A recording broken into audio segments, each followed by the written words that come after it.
आज जब हमारे पास ढेर सारे अवसर मौजूद हैं, हमारे पास दरअसल इतने सारे विकल्प हैं कि वो हमें लगभग पैरालाइज कर देता है, क्योंकि हमारे पास समय कम है। हम कैसे चुनें? हम कैसे चुनें कि हम क्या करना चाहते हैं? चुनाव करने को लेकर शायद आप प्रोफेशनल और दूसरी तरह के चुनावों की बात कर रहे हैं, है ना? क्या आपका यही मतलब है? देखिए, इसे देखने के अलग अलग तरीके हैं। आज दुर्भाग्य से उन्होंने मुझसे पूछा, अभी तक आप जितनी भी यूनिवर्सिटीज में गए हैं, क्या आपको वैसे सवाल मिले जो आप चाहते थे? मैं किसी खास तरह के सवाल नहीं चाहता था, लेकिन मैं हर तरह के सवाल चाहता था। लेकिन मैंने देखा कि बहुत कम सवाल पूछे गए जिनका संबंध दुनिया से, मानवता से, इस धरती पर मौजूद जीवन से, देश से हो। इस तरह के सवाल बहुत कम आए, बहुत छोटा प्रतिशत। बाकी सब व्यक्तिगत चीजों के बारे में थे। मैं ये नहीं कह रहा कि ये महत्वपूर्ण नहीं है, लेकिन मैं हैरान हूं कि नवयुवक देश और दुनिया की ज्यादा बड़ी स्थितियों के बारे में नहीं सोच रहे हैं। ये कहने के बाद देखिए, अपने जीवन को जीने के दो तरीके हैं। या तो मैं वो करना चाहता हूं जो मैं करना चाहता हूं, मगर आपको समझना होगा कि जो आप करना चाहते हैं वो सिर्फ एक विचार है जो आपने पैदा किया, और वो आपका भी नहीं है। उसे आपने अपने आसपास से उठाया है।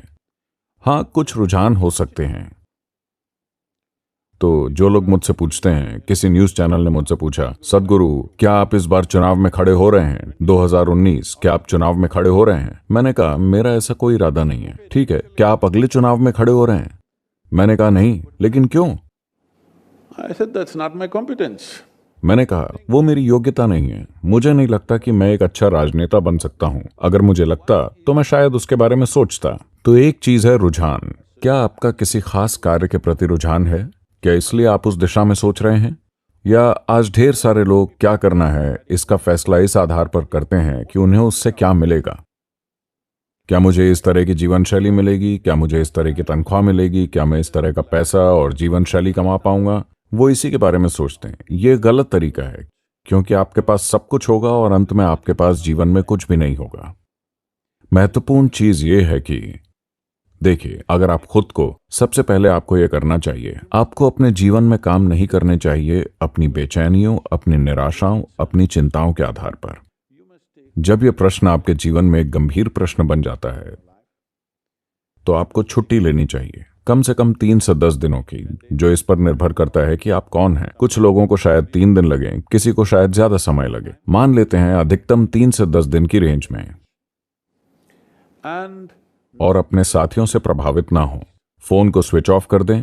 अपने प्रोफेसरों से प्रभावित ना हो। अपने माँ बाप से या सामाजिक दबाव से प्रभावित ना हो। थोड़ा समय खुद के साथ बिताएं और देखें। मैं आपसे एक सरल से सवाल पूछ रहा हूं, क्या आप एक कीमती जीवन है? आपका जीवन, क्या वो आपके लिए कीमती है? हेलो। अगर वो आपके लिए कीमती है, तो आप इस कीमती जीवन को किस चीज में लगाने जा रहे हैं? आपको इस चीज की चिंता होनी चाहिए, है ना? आपको कोई चीज इसलिए नहीं करनी चाहिए क्योंकि वो कर रहा है। आपको कोई चीज इसलिए नहीं करनी चाहिए क्योंकि वो नहीं कर रहा। ये चीजों को तय करने का तरीका नहीं है। आप अपना जीवन लगा रहे हैं। अगर ये जीवन कीमती है, तो आपको ये देखना चाहिए कि कौन सी चीज वाकई आपके लिए मायने रखती है, और आपको वही करना चाहिए। कोई फर्क नहीं पड़ता कि वो फायदेमंद है, फायदेमंद नहीं है। अगर आपका दिल किसी चीज में नहीं है, तो आप अपना सर्वश्रेष्ठ नहीं करेंगे, है ना? अगर आप अपना सर्वश्रेष्ठ नहीं करते, तो आपके साथ शानदार चीजें कैसी होंगी? देखिए, चाहे वो कला हो, संगीत हो, डिजाइन, बिजनेस, खेल, आध्यात्मिकता या राजनीति हो, कोई फर्क नहीं पड़ता कि वो क्या है। अगर आप उसके प्रति पूरी तरह से समर्पित नहीं हैं जो आप कर रहे हैं, तो आप कभी अपने जीवन में कोई महत्वपूर्ण काम नहीं कर पाएंगे। ये बात 100% तय है। आप शायद रोजी रोटी कमा लें, लेकिन आप कुछ भी महत्वपूर्ण नहीं कर पाएंगे अगर आप किसी चीज के प्रति पूरी तरह से समर्पित नहीं हैं। देखिए, अभी ऐसे कई उदाहरण हैं। चूंकि उन्हें भारत रत्न दिया गया है, इसलिए मैं उन्हें चुन रहा हूं। मान लीजिए सचिन तेंदुलकर।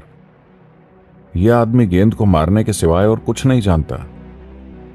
उनका पूरा समर्पण है बस गेंद को मारना, गेंद को मारना, गेंद को मारना, और वो उसे ऐसे मारते हैं जैसे कोई नहीं मार सकता। अब वो एक भारत रत्न है ना? ये बस समर्पण है। आप उनसे अकेले में बात करके देखिए, वो आप गेंद के बारे में बात कीजिए, वो उसके प्रति इतने समर्पित हैं, ठीक है? वो उनका धर्म है, वो उनकी पवित्र चीज है, वो उनके लिए सब कुछ है। उस गेंद को मारना, अपना सारा जीवन वो एक मामूली से काम में लगा देते हैं, गेंद को मारने में। क्या ये एक बड़ी चीज है? लेकिन गेंद को मारना जबरदस्त समर्पण के कारण देखिए कि क्या हो जाता है। जबरदस्त चीजें होती हैं, है ना? तो सवाल ये नहीं है कि आप क्या करना चाहते हैं, सवाल सिर्फ ये है कि क्या आप इसके प्रति समर्पित हो सकते हैं। आप यूं सोचें, अगर आज मैं अपना जीवन लगाता हूं तो अगले 25 साल क्या मैं उसके प्रति समर्पित रह सकता हूं जो मैं अभी कर रहा हूं? क्या ये मेरे लिए महत्वपूर्ण होगा? क्या मैं संतुष्ट महसूस करूंगा अगर मैं पीछे मुड़कर देखूं कि मैंने क्या किया है? कुछ भी, आप जो चाहे वो कीजिए, बस उसे अच्छी तरह कीजिए, ये महत्वपूर्ण है। और कुछ भी ऐसा मत कीजिए जिसे लेकर कल आपको शर्मिंदा होना पड़े, है ना? दूसरे लोग क्या कहते हैं ये मायने नहीं रखता, लेकिन आपको अपने काम पर शर्मिंदगी नहीं होनी चाहिए, है कि नहीं? हेलो, इतना आपके पास होना चाहिए। अपने जीवन में आपके पास इतना गर्व और आजादी होनी ही चाहिए। इससे फर्क नहीं पड़ता कि पूरी दुनिया कहती है कि आप गलत हैं, लेकिन आप उसके लिए शर्मिंदा नहीं हैं जो आपने किया है। इतना आपको अपने जीवन में जरूर करना चाहिए। अगर ये एक चीज आप छोड़ देते हैं तो आप एक बहुत मामूली जीवन जिएंगे। आपके पास भले ही सब कुछ हो, लेकिन आपके पास कुछ भी नहीं होगा।